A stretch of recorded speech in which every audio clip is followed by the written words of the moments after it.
Ladies and gentlemen, buckle up because the Toronto Blue Jays offseason just got absolutely wild.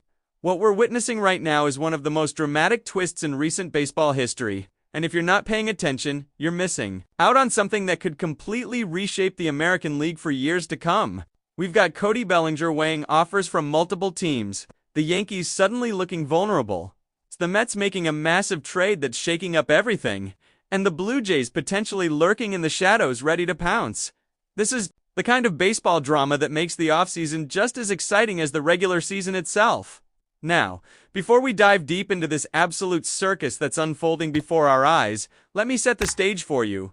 The Toronto Blue Jays have had what can only be described as a roller coaster offseason. They swung hard for Kyle Tucker and missed.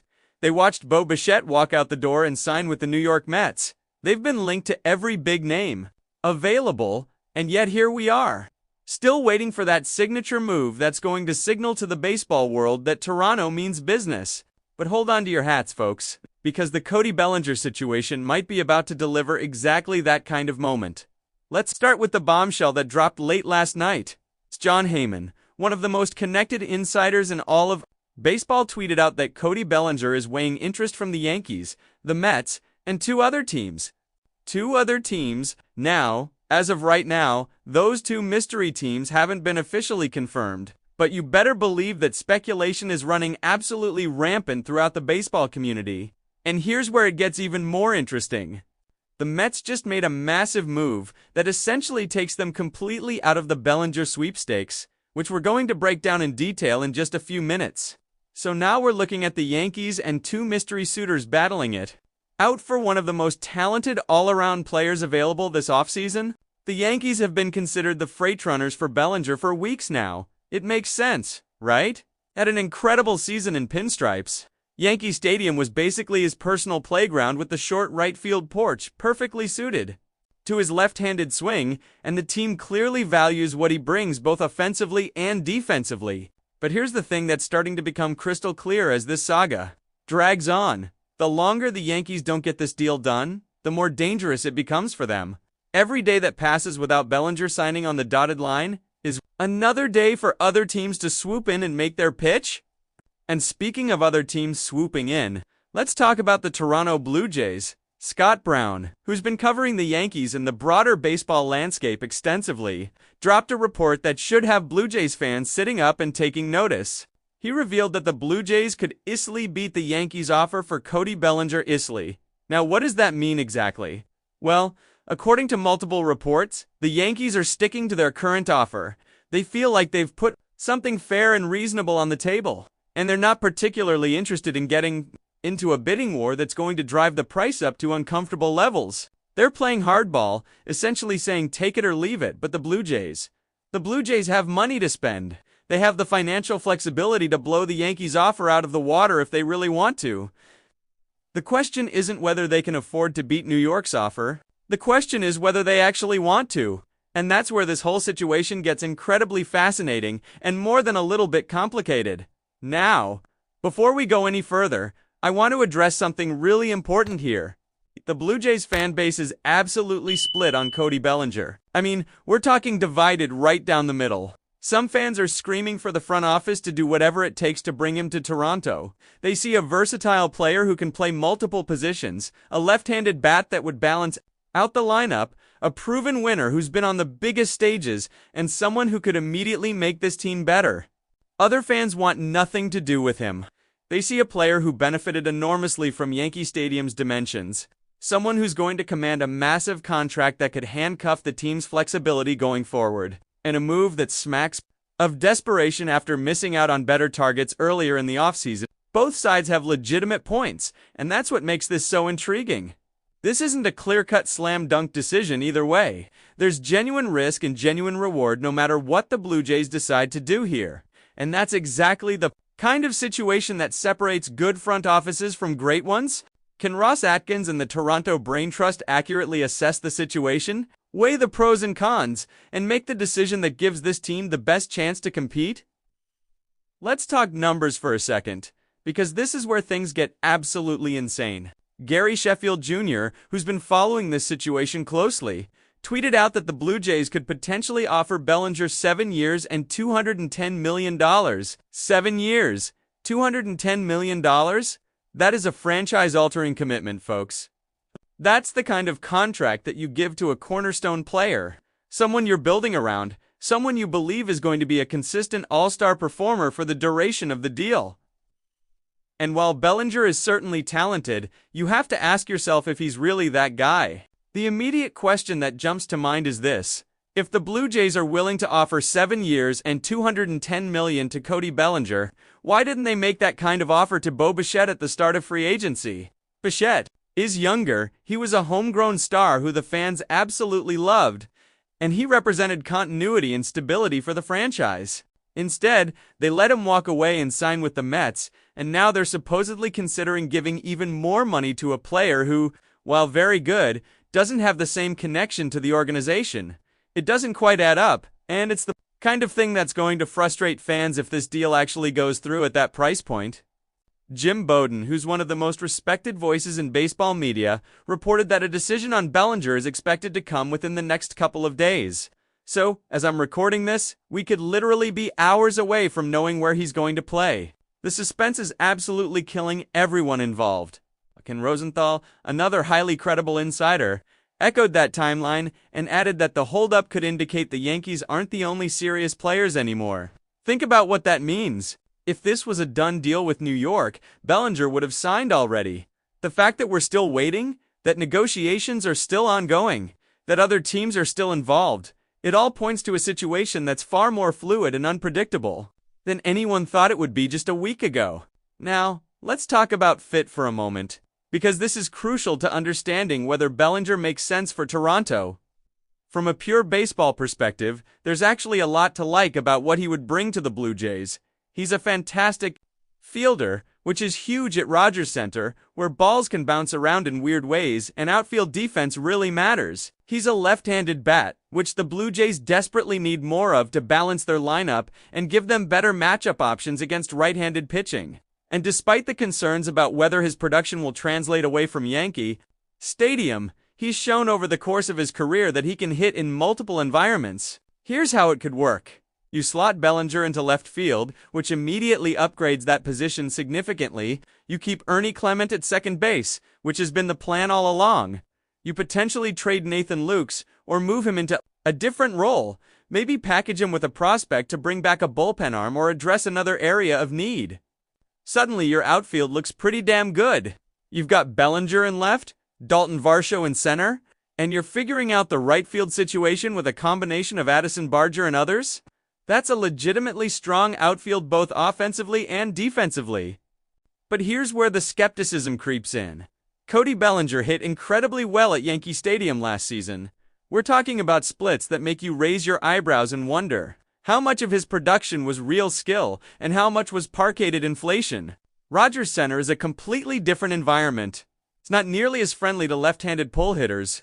If Bellinger's production drops significantly because he's not taking advantage of that short porch in right field anymore, you've just committed 7 years and over $200 million to a guy who might be league average or slightly above. That's a terrifying prospect for any front office to consider. And this brings us to one of the most interesting aspects of this entire situation. Mitch Bannon, who covers the Blue Jays extensively and has good sources within the organization, threw some cold water on the idea that Toronto is seriously pursuing Bellinger. He wrote that despite Scott Boras, Bellinger's agent, cryptically linking his client to the Blue Jays at the winter meetings, the team hasn't appeared particularly interested in the 29-year-old outfielder. In fact, Bannon suggested it seems unlikely that the Jays will suddenly become intrigued enough to beat the Yankees' offer. Now, this is where you have to read between the lines and understand how these things work. Is Mitch Bannon reporting what he's genuinely hearing from his sources inside the organization? Or is the Blue Jays front office playing things close to the vest, deliberately downplaying their interest to avoid driving up the price or tipping their hand to competitors? Both scenarios are entirely possible. And we've seen situations before where teams claimed they weren't interested in a player right up until the moment they signed him. But let's assume for a moment that Bannon's reporting is accurate and the Blue Jays genuinely aren't that interested in Bellinger. That actually makes a lot of sense when you consider the broader context. Toronto has had multiple opportunities to acquire Bellinger over the past few years. They could have traded for him when he was with the Cubs. They could have made a run at him when he was with the Dodgers earlier in his career. They've consistently passed on those opportunities. Suggests that their internal evaluation of Bellinger might not be quite as high as some fans would hope. Maybe they see the same red flags about park factors and consistency that skeptics see. Maybe they've crunched the numbers and decided that the price doesn't match the value. This is where the conversation has to shift to alternative options. Because if the Blue Jays aren't going all-in on Bellinger, what are they doing instead? We talked extensively in a previous breakdown about Brendan Donovan from the Cardinals as a potential trade target.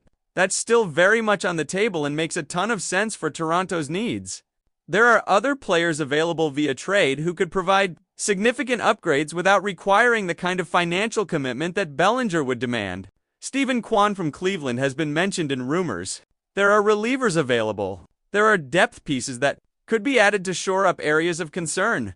The philosophy question becomes whether the Blue Jays are better off making one big splash or making several smaller moves that collectively improve the roster. Mitch Bannon raised this exact issue in his reporting. He pointed out that after seeing what they have in Anthony Santander, do the Blue Jays really want to give up significant prospect capital to acquire someone like Brendan Donovan, when the upgrade might only be marginal compared to what they could get from Nathan Lukes or other internal options? It's a fair question that deserves serious consideration, but here's my take on that. And I think a lot of fans share this perspective. Even incremental upgrades matter. Even small improvements at multiple positions can be the difference between making the playoffs and missing out.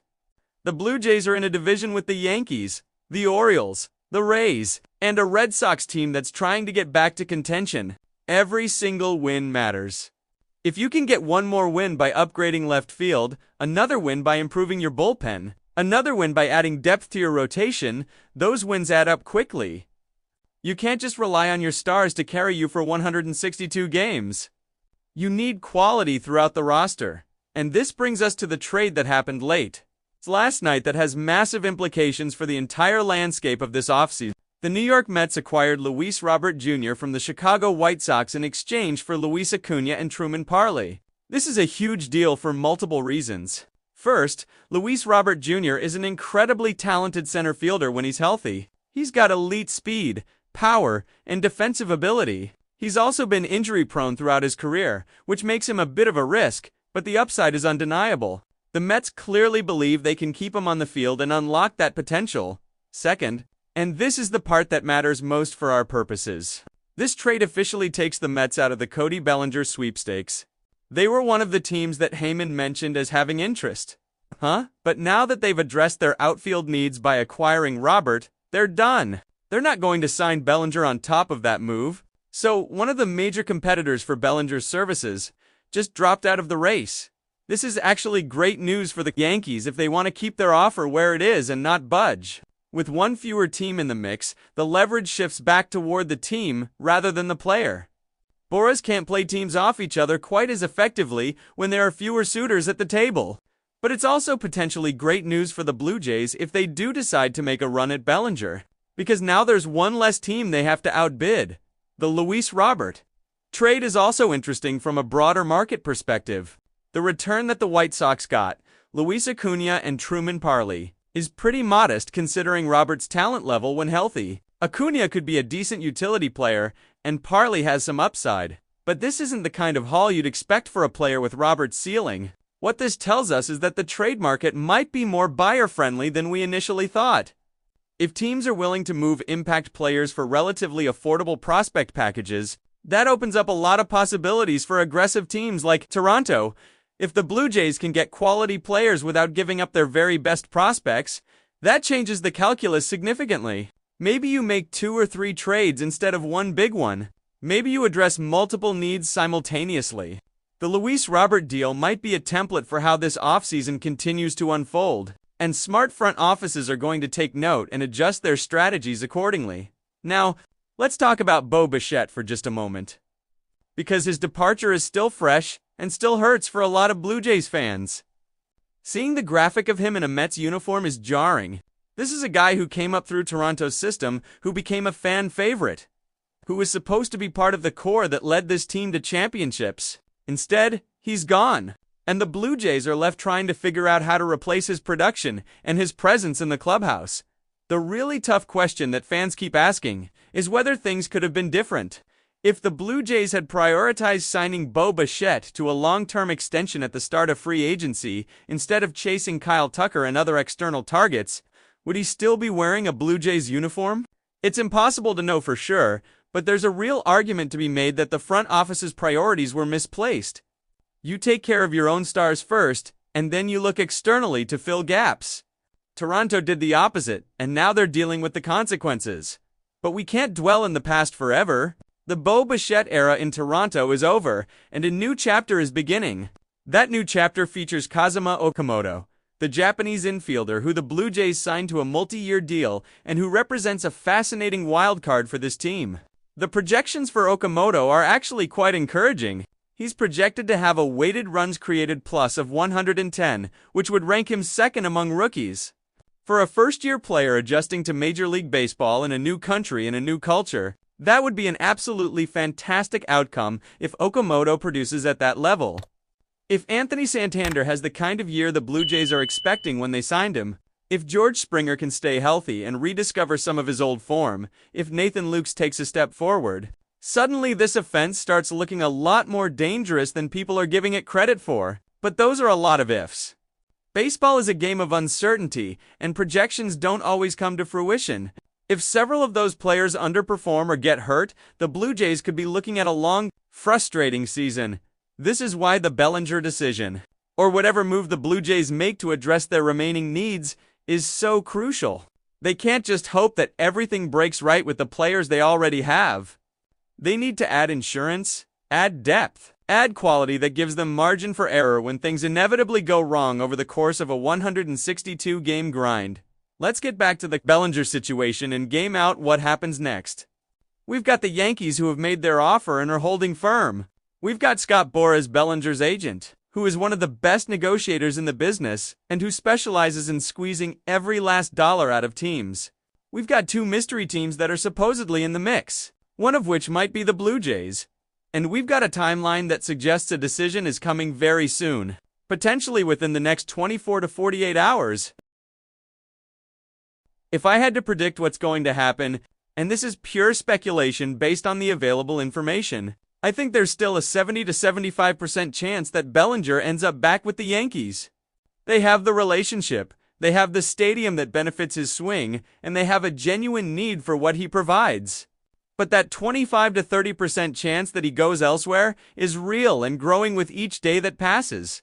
The Yankees might be overplaying their hand by refusing to budge on their offer. If another team comes in with an extra year or an extra $10 million per year, Boras is going to advise his client to take that deal. Could that team be the Blue Jays? It's possible. Ross Atkins has shown that he's willing to be aggressive when he identifies the right opportunity.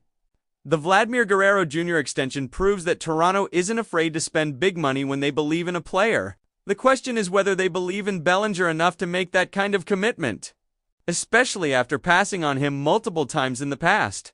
Here's what I think would make sense for Toronto if they do decide to pursue Bellinger seriously. Don't go 7 years and $210 million. That's too much, too long, and too risky. Instead, offer something like 6 years and $180 million with opt-outs after the second and fourth years. That gives Bellinger the security of a long-term deal while also giving him opportunities to re-enter free agency if he performs well. It gives the Blue Jays a chance to get out from under the contract if things don't work out.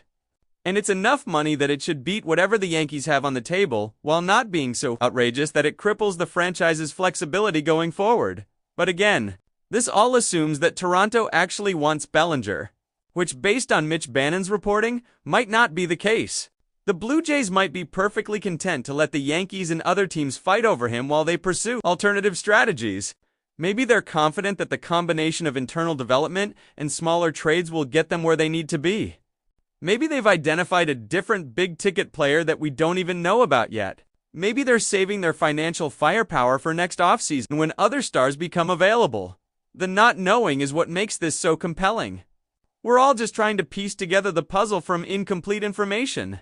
reading tea leaves and interpreting reports that might or might not be accurate. This is why baseball's offseason is such great theater. Every rumor matters, every report changes the landscape, and anything can happen right up until the moment a deal is officially announced. What we do know for certain is that the Blue Jays are at a critical juncture. They've got Vladimir Guerrero Jr. locked up long-term, which is fantastic and gives them a foundation to build around. They've added some interesting pieces like Okamoto and Santander, but they're still missing that one move that signals to everyone, including their own fan base, that they're serious about competing for a championship right now. Whether that move is Cody Bellinger or someone else entirely, it needs to happen soon, because spring training is approaching rapidly, and teams need to finalize their rosters. The expectations in Toronto are high, maybe unreasonably high given some of the setbacks this offseason. Fans are frustrated after watching Kyle Tucker go to the Dodgers, after watching Bo Bichette sign with the Mets, after seeing other teams make splashy moves while the Blue Jays seem to be spinning their wheels. The front office needs to do something to restore confidence and excitement. A big signing or trade would go a long way toward accomplishing that, even if it's not the perfect move that everyone wanted. And here's the thing that I think gets lost sometimes in all the analysis and debate. Baseball is supposed to be fun. As fans, we should be excited about the possibilities, energized by the potential of what this team could become, optimistic about the season ahead. Yes, it's okay to be critical when the front office makes mistakes or fails to capitalize on opportunities. But it's also important to remember that we're watching highly skilled athletes play a game we love, and that alone should bring us joy. The Blue Jays have talent.